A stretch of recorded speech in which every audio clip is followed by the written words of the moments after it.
Don't let anybody make you think that God chose America as his divine messianic force to be a sort of policeman of the whole world.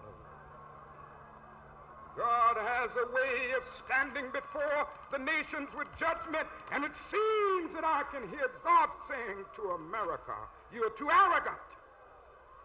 And if you don't change your ways, I will rise up and break the backbone of your power.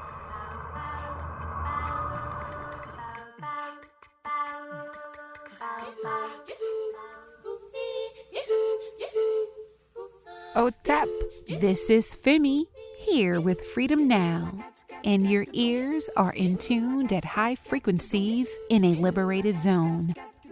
Freedom Now is a Pan-Africanist, global news outlet from coast to coast, dispelling the Western propaganda media and their all lies point of views.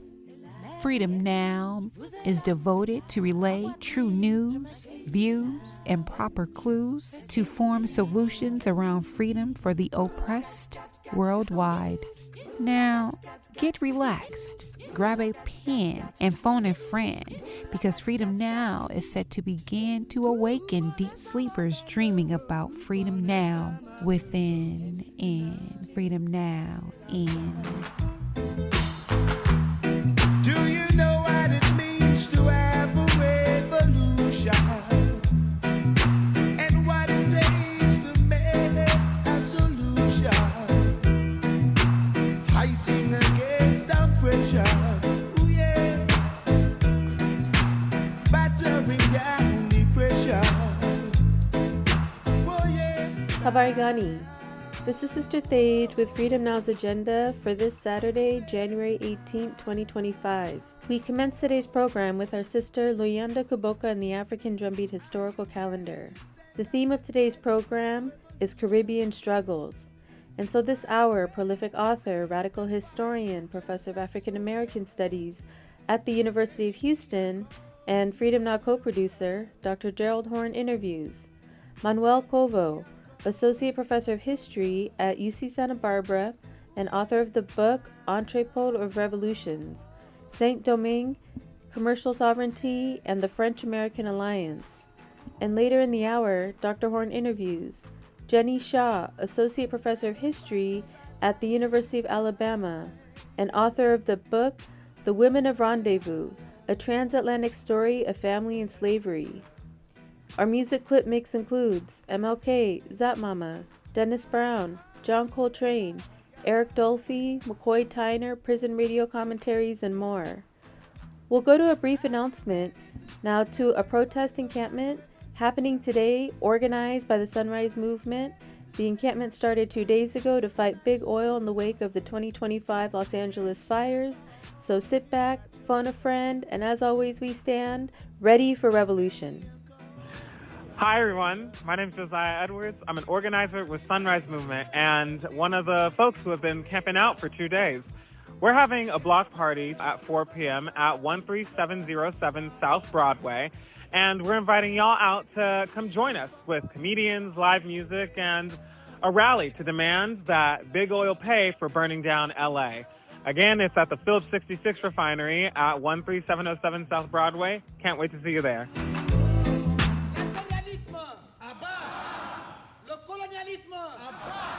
Le néocolonialisme, le sionisme, l'apartheid, Foster, Ian Smith, Begin, vive la révolution, vive le président Sékou Touré,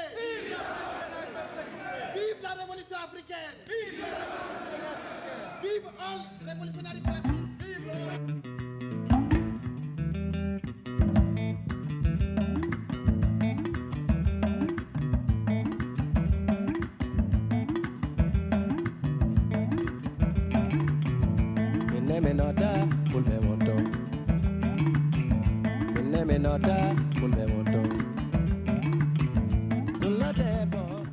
Ja Rastafari.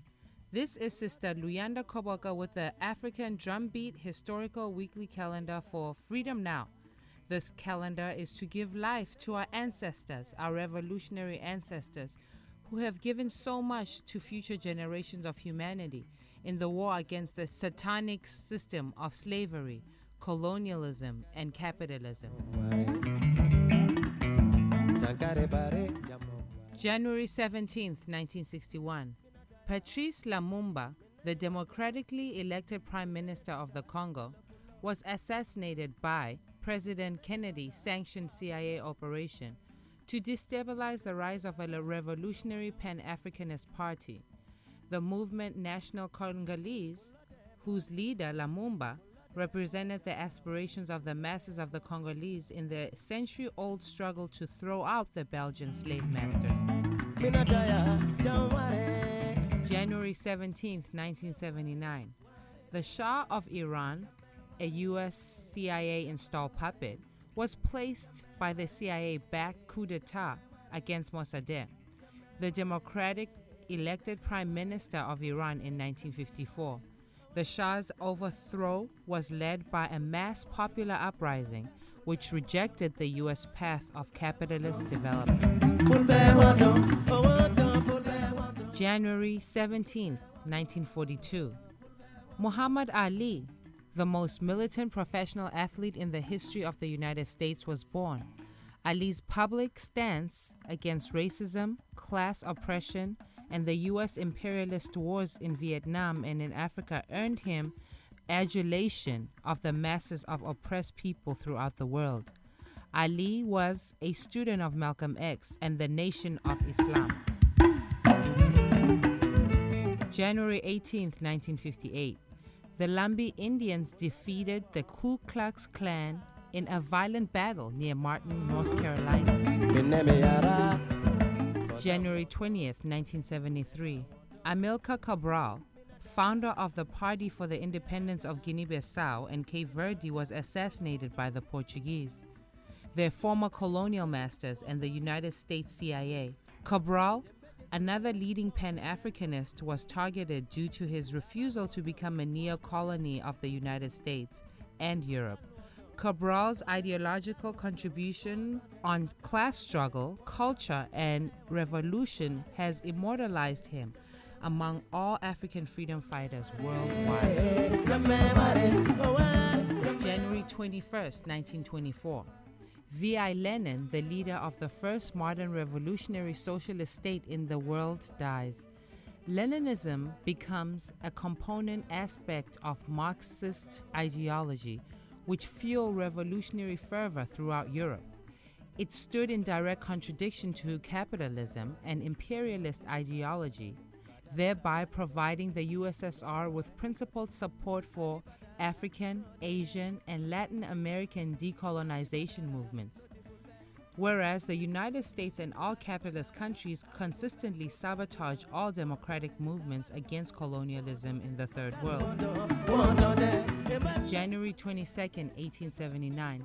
The Zulu Empire defeats the British invaders at the Battle of Isandlwana in South Africa, one of the many victories in the war for Mother Africa.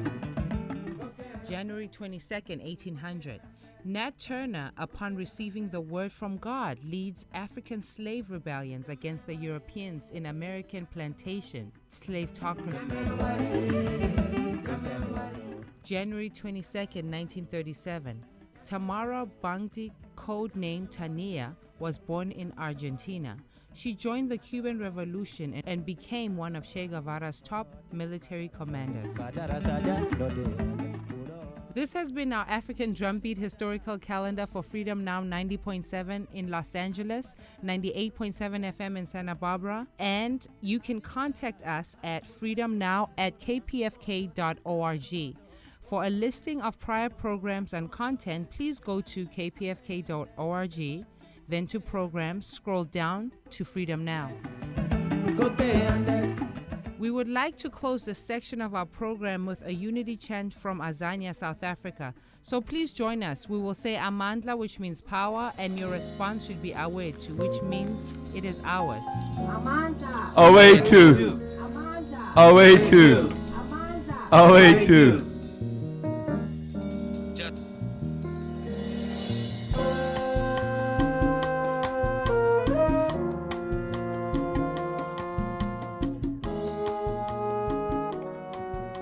KPFK Pacifica Radio, this is Gerald Horne, and with me on the line is Manuel Covo, Associate Professor of History at the University of California at Santa Barbara, and author of the book Entrepôt of Revolutions, Saint-Domingue, Commercial Sovereignty, and the French-American Alliance. Thank you for joining us on Freedom Now, KPFK Los Angeles, Manuel Covo. Thank you so much for having me. Thank you for joining us. So why did you write this book? So I wrote this book because I realized first how significant Saint-Domingue, now Haiti, was in the history of the Age of Revolutions. So it's, of course, a story that has been around for a while in the historiography. However, the significance of it and the global impact of Haiti and the Haitian Revolution, both on the United States and France, and how Saint-Domingue, which was a French colony at the time, really shaped the French-American relationship in the Age of Revolutions. So the book is supposed to demonstrate how Saint-Domingue, which was the most important slave colony in the late 18th century, and which erupted in the largest and most successful revolution in the Age of Revolutions from 1791 to 1804, was really the center of the Age of Revolutions from multiple perspectives. So it has been argued because it was such an important moment in the history of human rights, in the history of universalism, challenging white supremacy in particular. But also what my book argues is that it had a huge impact on the economy, the political economy, and the geopolitics of the Atlantic world. So more precisely, what was the impact of the Haitian Revolution on France and the United States specifically? So in France especially, so it's a story that has not been told much in the scholarship. It has been always sidelined from the perspective of French history. It was for a very long time ignored by French historians. However, the French colony of Saint-Domingue was by far the most significant colony for France in the 18th century, but also in the global Atlantic world. There were more than, in 1789, there were more than 500,000 enslaved people working in the factories of plantations of Saint-Domingue, producing sugar, coffee, cotton, and indigo. And the colony of Saint-Domingue produced around 40% of the sugar consumed in Europe and 60% of the coffee consumed in Europe. And of course, that production was built on extreme violence, the violence of the slave trade, extreme form of brutality in plantations that were gigantic. At the time, Saint-Domingue was the most significant slave colony in the Caribbean, but more globally in the Americas at the end of the 18th century. To give you an idea, almost 36% of the slave trade in the decade of 1780s was directed to Haiti. So at that time, it was a huge powerhouse built on extreme form of violence that benefited France extraordinarily because the sugar and coffee were exported to other countries in Europe. And much of the wealth was then reinvested in port cities like Bordeaux, Nantes, or even Paris. And that wealth really benefited France, and especially the elite merchants and aristocrats, and in a way that has been ignored for a long time. So that's the French part of the story. But it had also a huge impact on the United States because Saint-Domingue was a major market for American merchants, indeed to feed the people who actually labored on the colony of Saint-Domingue. They actually had to import flour or different kind of foodstuff and timber to build that economy. So it's something that I like to also insist on, emphasize that the growth of Saint-Domingue only relied on French capitalism and French exploitation, but there was also a complicity with US merchants that made the growth of Saint-Domingue possible. However, it also created conflict because the Americans wanted to have open access to the market of Saint-Domingue, whereas the French monarchy and then the French Republic and the French merchants had a very complex relationship with the United States. They wanted to prevent the United States to economically take over the colony of Saint-Domingue. And in a way, the Haitian Revolution challenged both of these colonial or neo-colonial intent of subduing the colony and then the independent state of Haiti. Now, in the prelude to the ignition of the French Revolution with the attack on the Bastille, 14 July 1789, was there a significant increase in the number of enslaved Africans brought to Saint-Domingue and the Caribbean in order to generate more revenue for Paris so France could subsidize the revolt against British rule in North America, leading to the formation of the United States of America? In other words, was there sort of an umbilical cord connecting the Haitian Revolution to the French Revolution and the economic crisis that helped to generate the revolt against the monarchy? Absolutely. So in general, when we connect the French Revolution, the Haitian Revolution, it's through the line of abolitionist speech. However, I don't think that's the most important aspect to think about this connection. In fact, the number of enslaved people deported to Saint-Domingue in the late 1780s reached its peak. Almost 50,000 people were deported in the year of 1790. So it was the peak of the French slave trade at the time.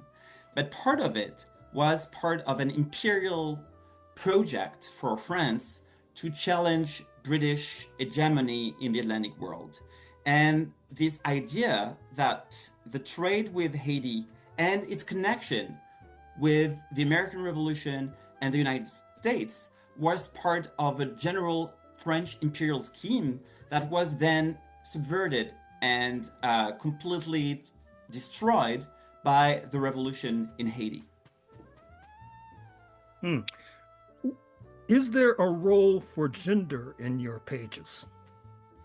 So it's not a part that I especially focus on, but there's part of it because one, there's a huge problem that you face every time you work on this field is first, the archives silence and ignore the presence of women in many cases. You find them, but in fragments.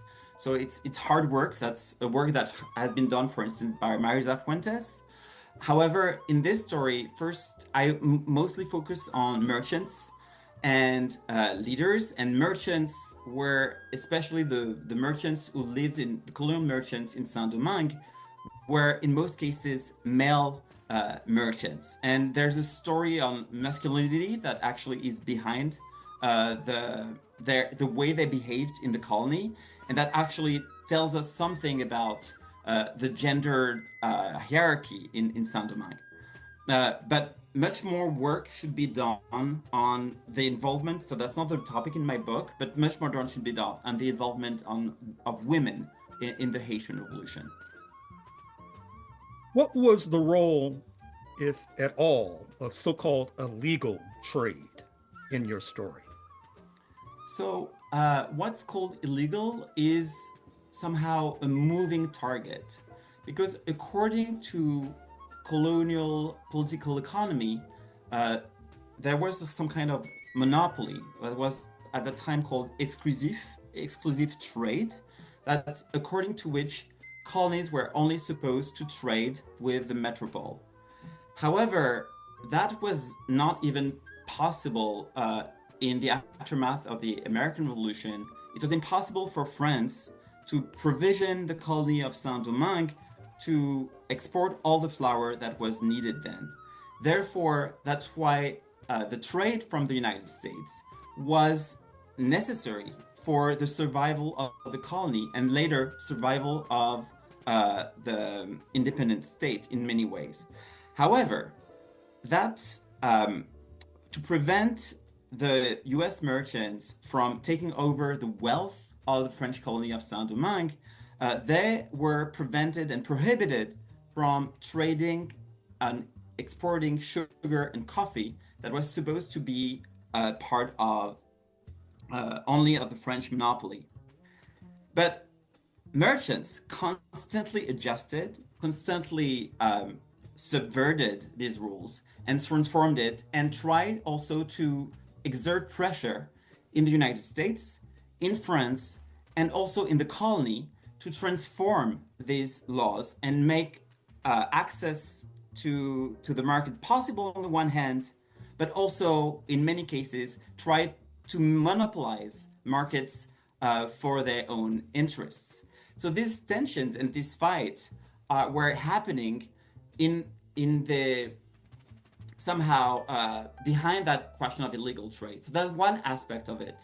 The other aspect of it is through illegal trade, some part of the insurrectionists, of the leaders of the enslaved, were able to trade and to get access to weapons that were then used in the war against the French or the British in the earlier period.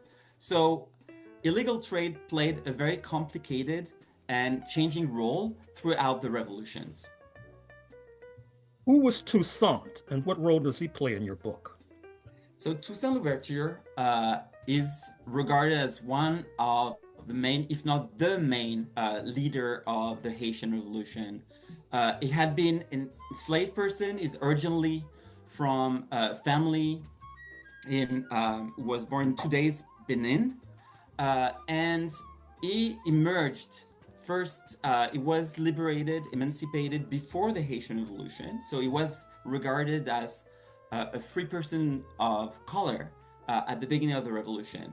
But he quickly took side with the insurrection after 1791, became one of the leaders against the French in the first place, joined the Spanish army, which was at war against the French in 1793, but then in 1794 decided to change side and to, after the abolition of slavery, to emerge as the main leader of the colony of Saint-Domingue, and for a while was even regarded as an official governor, general and then governor of the colony by the French.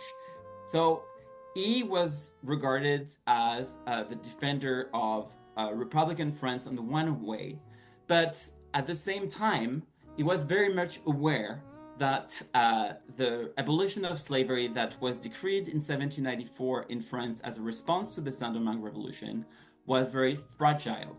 So that's the reason why he actually did practice a very interesting and complicated geopolitical game using his connections with the British, with the Spanish, and the United States to try to gain some autonomy, and that would entrench the abolition of slavery, but at the same time reinforce the state.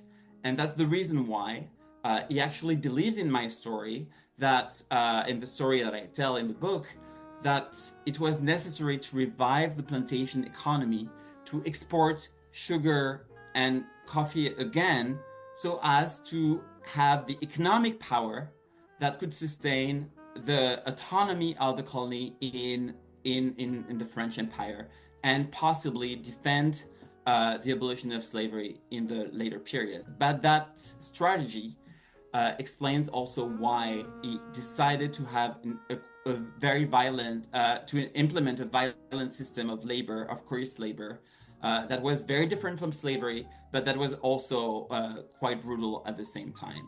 So he was really navigating a very complex and hostile Atlantic world, in which he tried until he was first defeated by the French in 1802 and ended up being imprisoned and dying in a French prison And then the Haitian independence would be taken by Dessalines in 1804. But in that period of the revolution, he was really the main actor in many ways. And he actually, what also I try to show in my book, he had a very sophisticated understanding of political economy to sustain his revolutionary goals. So who was C.L.R. James, and how do you assess his book, The Black Jacobins? I think The Black Jacobins, written in 1938 by C.L.R. James, who was also a really important activist from the Caribbean, from Trinidad, had really wrote a foundational book for different reasons, and the modernity of the book is still apparent to me. But first, by connecting and situating the Haitian Revolution in the larger age of revolutions on the one hand, but one aspect that also underline and I see also the importance of the book has how it thought and combated and understood the powers of colonial capitalism to understand the Haitian Revolution. And there's a really sophisticated presentation of the power of subversion that the Haitian Revolution really created in challenging these colonial elites in France, but also in the global Atlantic world. And I think we know more since 1938. We have known more, but we also owe a great debt to what he argued by then. What next for Manuel Covo, Associate Professor of History at University of California, Santa Barbara, author of Entrepôt of Revolutions? So now I'm working on a translation of a manuscript that I found with another colleague, Christopher Hudson, at the Binghamton University, Brigham Young University, sorry. We found a really fascinating manuscript written by a minor white official in the late 18th century in Saint-Domingue at the British Library in London. And this manuscript, the more than 300-page manuscript, tells story about the Haitian Revolution from the time of 1794, so from the time of the 1793-1794, the abolition of slavery, up to the War of Haitian Independence. And it was very close to the government, to Toussaint Louverture, Dessalines, and describes a lot of unknown events, and especially one aspect that I mentioned earlier, talk about women in the Haitian Revolution in a way that has not been foregrounded in much of the literature. So our project is about translating that source from French into English, but also provide a critical analysis of that source, and also help both students and researchers think and read a source both along the grain and against the grain to tell a more complicated story of the Haitian Revolution beyond the leadership. So something that I'm not the only one to work on, but that will be another brick in the broader understanding of the Haitian Revolution. Well, Professor Covo, I'm afraid we're going to have to leave it there, but thank you for joining us on Freedom Now, KPFK, Los Angeles.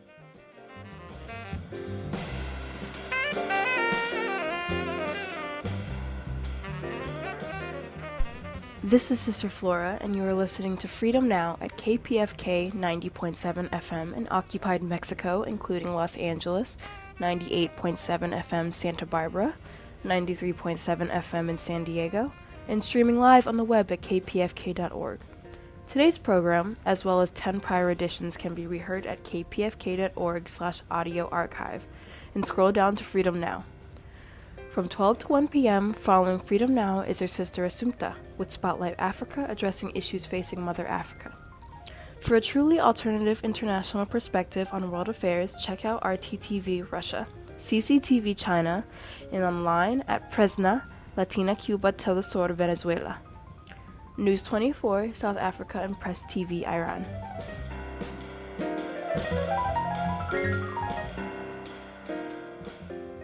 When the U.S. government brought charges against the Black Liberation Group known as the Uhuru and its movement, the African People's Socialist Party, FBI agents raided homes and offices of its leaders and members, including Omali Yeshitela, its chief organizer, and several others.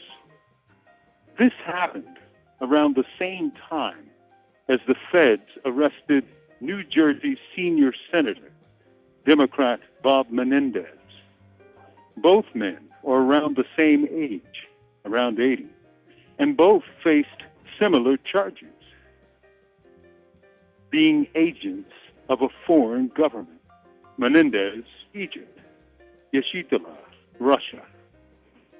There, the similarities ended. Menendez, as a senator, was allowed to come in with his lawyers to enter a plea. Yeshitela, meanwhile, was both handcuffed and shackled. So much for equality before the law. Menendez was charged with receiving gold bars for his services, including other gifts. What did Yeshitela and his colleagues receive? Nothing. Not only that, but the government offered $10 million to anybody who would come out and testify against Yeshitela. There were no takers. Menendez blamed his wife. Yeshitela said everything Uhuru did was protected by the U.S. Constitution and the First Amendment. The jury returned for the senator, finding him guilty. The jury returned a verdict of not guilty for the Uhuru movement, finding they were not Russian agents. Unfortunately, they did return a guilty plea for conspiracy. But conspiracy to do what? Several days ago, the Uhuru Three, Omali Yeshitela, Penny Hess, and Jesse Neville, received probation and community service. The Uhuru Three are free. They stuck together. They fought together and won a true and powerful victory against state repression.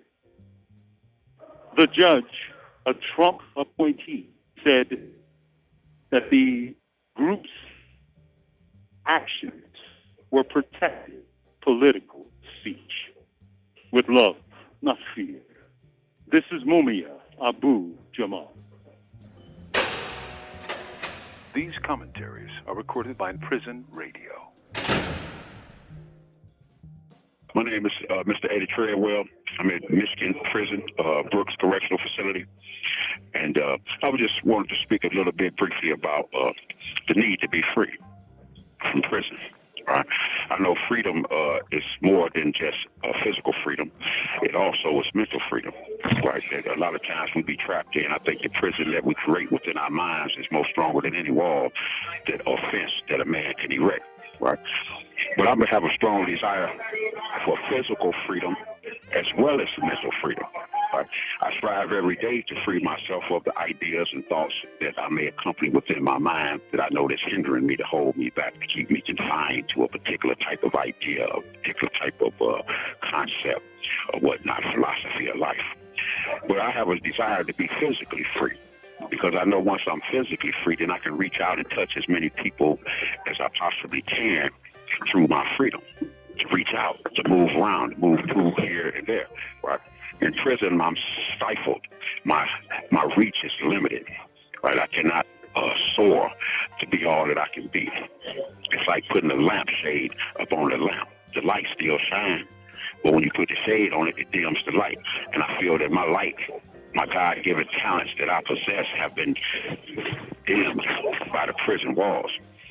And I need to fight urgently to obtain my freedom, like I've been doing for the last 35 years in prison, trying to keep my mind, body, and soul healthy and be at peace with myself within my conditions as I strive to be an asset and a benefit to those whom I come in contact with.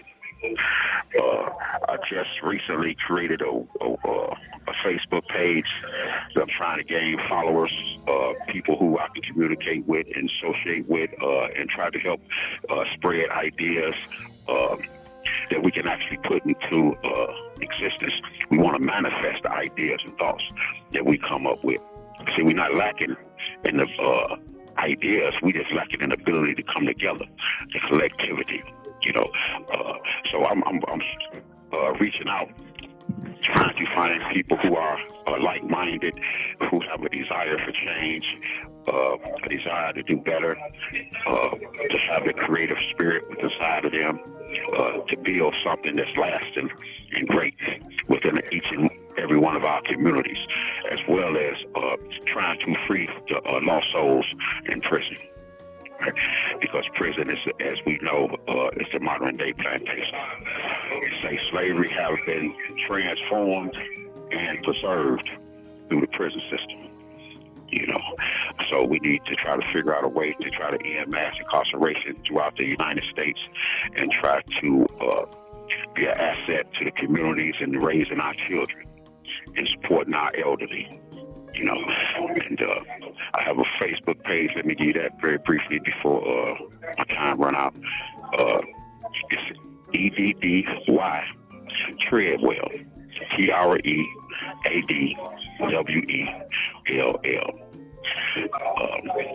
So log on and whatever they call it, befriend the site. I welcome any and everybody to connect and see what we can do to try to make a difference. You know, they say I don't want to live as long as I want, but as long as I ought. As long as my life could be of assistance to others, then it's my duty to preserve it. So I'm trying to preserve my life because I know I got a lot of love to give, a lot of knowledge and experiences to share with those who have an ear to hear. So with that, I leave you as I came in peace. Have a wonderful day. My name is Eddie Treadwell. Peace. These commentaries are recorded by Prison Radio. We will now continue with historian Professor Dr. Gerald Horne.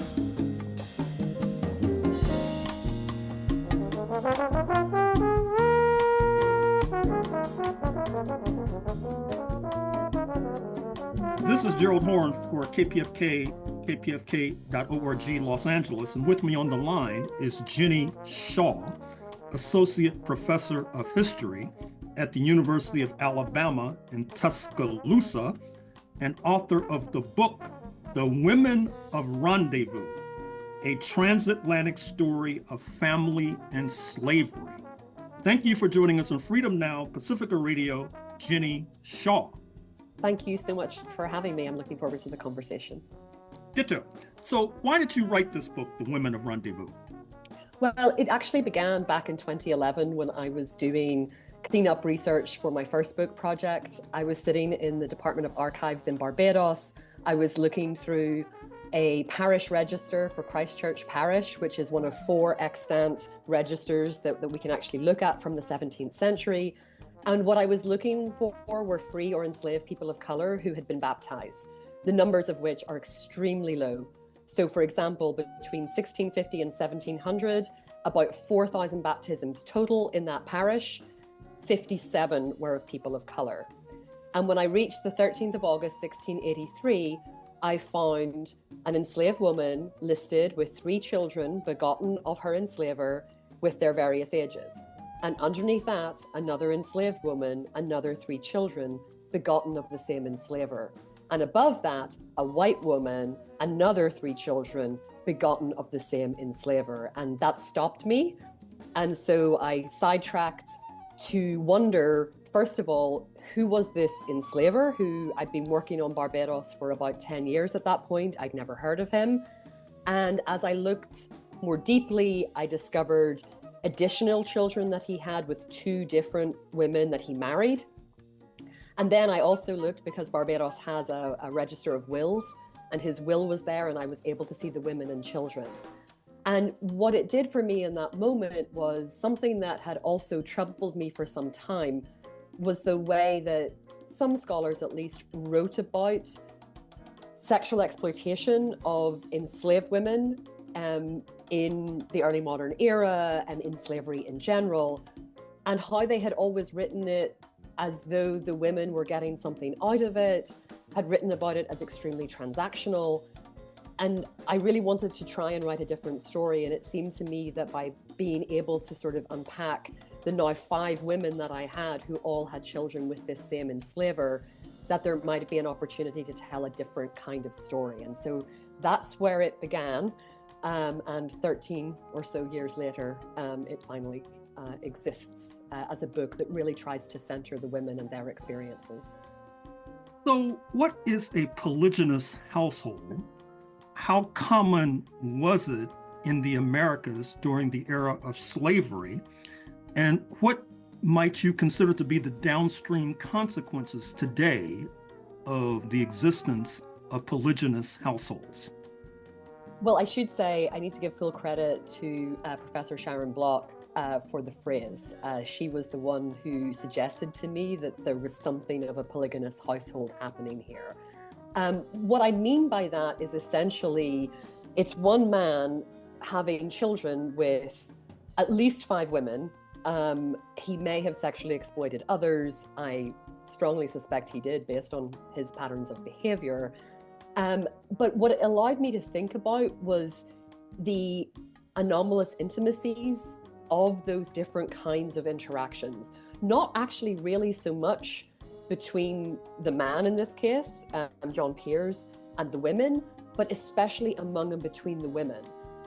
2 white, relatively elite wives who were enslavers themselves, 2 enslaved women who are, of course, birthing additional property for the enslaver and his wives, and then the servant woman who is, of course, free in ways that the enslaved women never will be, but is also bound to that household in a way.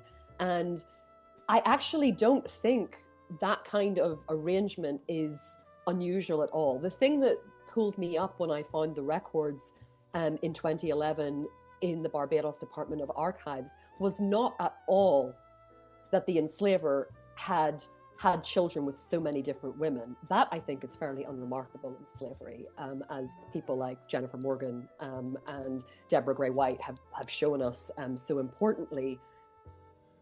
That part was not what was unusual. I think that this was relatively widespread. The unusual thing for me was, first of all, that he acknowledged his children and that they were baptized, which was extremely unusual in this period in Barbados. There were actually prohibitions against baptizing enslaved people. Whites were extremely worried that baptism would lead to freedom. And so at least for those who were in the colonies, they really pushed hard against, in the 17th century at least, baptizing enslaved people.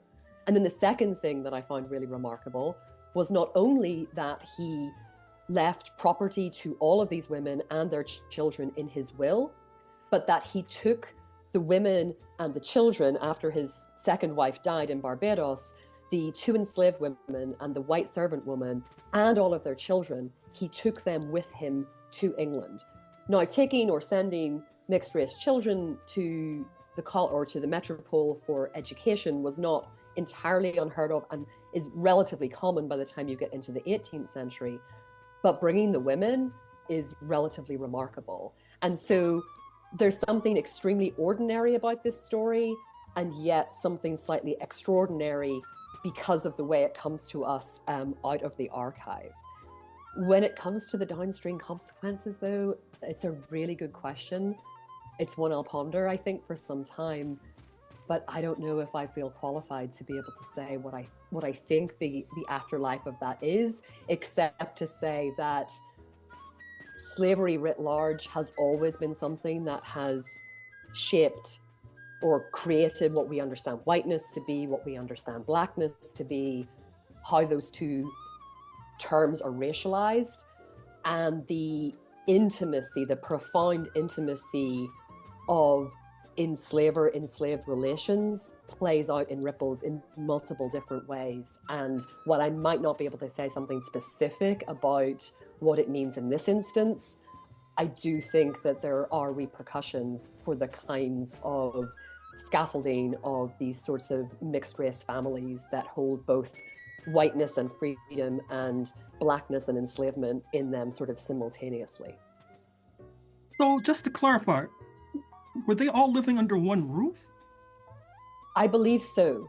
The records are extremely fragmented for the 17th century in Barbados, but from everything I've come to read and understand about what plantation life looked like in the 17th century, the two enslaved women, Susanna and Elizabeth, the white woman, Dorothy, who was a servant, lived in the plantation household of the Rendezvous plantation. And sequentially, so did Hester, who was the first wife of the enslaver, and Frances, who was the second wife. I absolutely know that they all lived under the same roof when they were taken to England. First in London, in a number of rooms around what is currently the Strand in London, and then a little bit later in what is now part of London's urban sprawl, but back then was a separate village about 5 miles south of the city called Streatham. And in those environments, they absolutely lived and labored alongside each other. So there was a real intimacy and connection and surveillance and observation at all times in every which way you can imagine those interactions happening. So what was the role of violence in this household, particularly at the hands of women of European descent? Yeah. Again, the records are fragmented, but considering that both Hester and Frances, who are the two white women who were married to the enslaver, are enslavers themselves, both of them brought substantial amounts of money and property to the plantation and helped sort of cement it as one of the largest plantations in Barbados, and they helped cement their husband as being one of the most prominent politicians in Barbados in this period. Simultaneously to all of that, they are in a space with at least 180 enslaved people, all of whom are being held in horrific and violent conditions. But inside that household, at least as far as Susanna and Elizabeth, the two enslaved women, are concerned, they are at the beck and call, most predominantly actually of first Hester and then Frances, because women manage plantation households. And however Hester or Frances felt on any given day, and I'm sure they ran the gamut of all different kinds of behaviors and emotions, Susanna and Elizabeth had to respond. And among those emotions will have been anger, will have been violence, both physical and overt, but also coercive and intimate and small. In every which way, those women had to navigate that. And I think one of the biggest parts of the violence actually is in birthing the children. The enslaved women are, of course, birthing more property for their enslavers, but they are also having to navigate both raising those children and also not being able to fully mother their children, because the ultimate authority rests with Hester or Frances, or indeed John, the enslaver who runs the whole household. So what is meant by other mothering? Yeah, other mothering is a term that I have picked up from reading lots of scholars who write about the different ways that women in either sort of co-parent or share sort of mothering responsibilities. And the way I've come to understand it is the ways in which, for example, there's every likelihood that Susanna and Elizabeth at different moments had to essentially be wet nurses to the white legitimate children of their enslaver, while simultaneously then not being able to feed their own children who were infants at the time. And therefore, they had to have other enslaved women step in to basically both feed them in the sense of actual real sustenance, sort of breastfeed them instead. But beyond that, I think there's this larger sort of sense of other mothering as a way of having other mother-like figures step in who help particularly young children navigate these deeply hierarchical and violent systems, and unfortunately basically have to educate them in how to navigate to at least, or to perhaps avoid the worst excesses of that violence, or at least that would be the hope, but to find some way maybe to make your way through and to understand the space that you're in. So it's both the very practical, actual feeding of literal sustenance, but also the more sort of social and community-based sustenance that had to happen because in enslavement, kinship is broken legally. And that doesn't mean that kinship can't be rebuilt in other ways, but they have to come up with different ways of stepping in and having other people mother when they could not. Mm. And what does your book have to say about the origins of gossip? Well, one of the things that I came to understand as I was researching the book was thinking a lot about the ways in which childbirth happens in the early modern period. I spent a lot of time reading about childbirth in early modern England and also trying to understand West African birth practices. And in the Anglo world, at least, in the early modern era, women were sequestered away a few weeks before they gave birth. But although they didn't interact with men, they had usually mothers, sisters who had given birth, close friends or neighbors who usually also had experience of having given birth around them, basically to both keep them company and then to basically move them through the actual childbirthing process. And then in the weeks after giving childbirth, those same women functioned in the same way, and they were actually known or referred to as gossips. And it was a way of sort of, I suppose, delegitimizing the kind of conversations that women were having among and between each other. But when you lift that world up and you put it down in a colonial space, you know, for Hester, for example, gave birth to her first child in England and would have given birth most likely in her original family home. Women often returned to the place that they had been raised.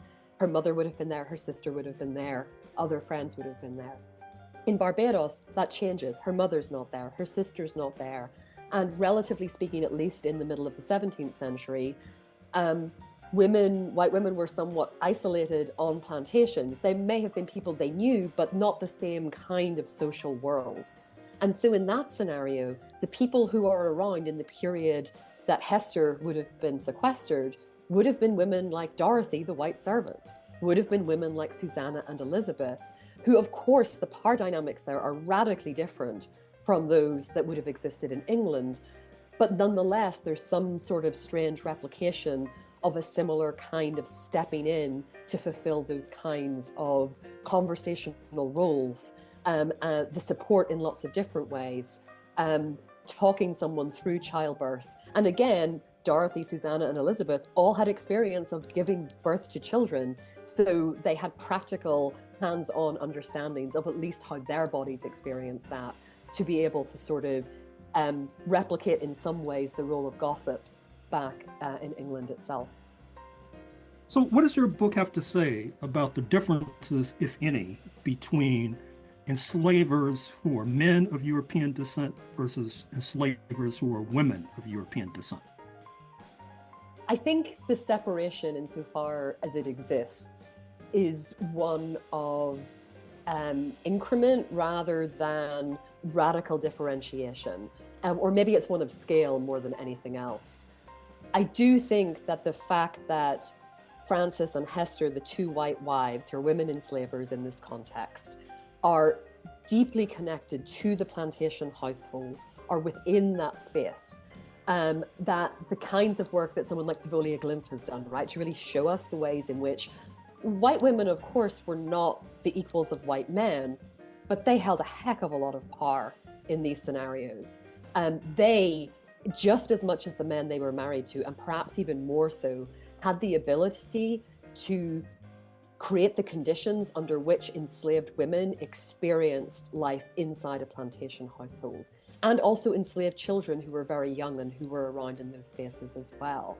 And so I think it's a much more intimate kind of connection. I also think that it's a mistake for us to assume that they would have felt solidarity or any kind of common cause with women. They may have, but I doubt it, because the whiteness is what separated them and made them apart. They could be just as capricious as any of the men. They could be equally cruel. They could be equally dismissive. All of those things, I think, are going on. So in that sense, I don't think that the behavior is radically different, but I think the scale it is on, the inability as someone who's working as an enslaved domestic within a household to get yourself outside of a space where a white woman is supervising you, who is observing you, you are surveilled at all times. That deep intimacy and familiarity had to have bred an awful lot of contempt, even if it also at some moments bred recognition or a sort of understanding of a set of circumstances that being inside a sort of domestic space can do. I have no doubt that it was extremely complicated, but I would not romanticize the relationship that Hester or Frances may have had with Susanna and Elizabeth, because I imagine it was extremely top-down. They were also, of course, navigating the fact that both of these women knew that these enslaved women are birthing children fathered by their husband. And that is adding a whole other layer of coercion and intimacy at every level into that set of relationships that must have made them extremely fraught. Finally, Jenny Shaw, Associate Professor of History at the University of Alabama at Tuscaloosa, author of the book, The Women of Rendezvous, would you recommend to the youth in our audience that they matriculate in Tuscaloosa, in addition, of course, to trying to make the excellent football and basketball teams? I absolutely would. The University of Alabama is a very particular kind of place. Yes, we are known for the football. Yes, we are increasingly known for the basketball. Let me also shout out our phenomenal gymnastics team, who are amazing.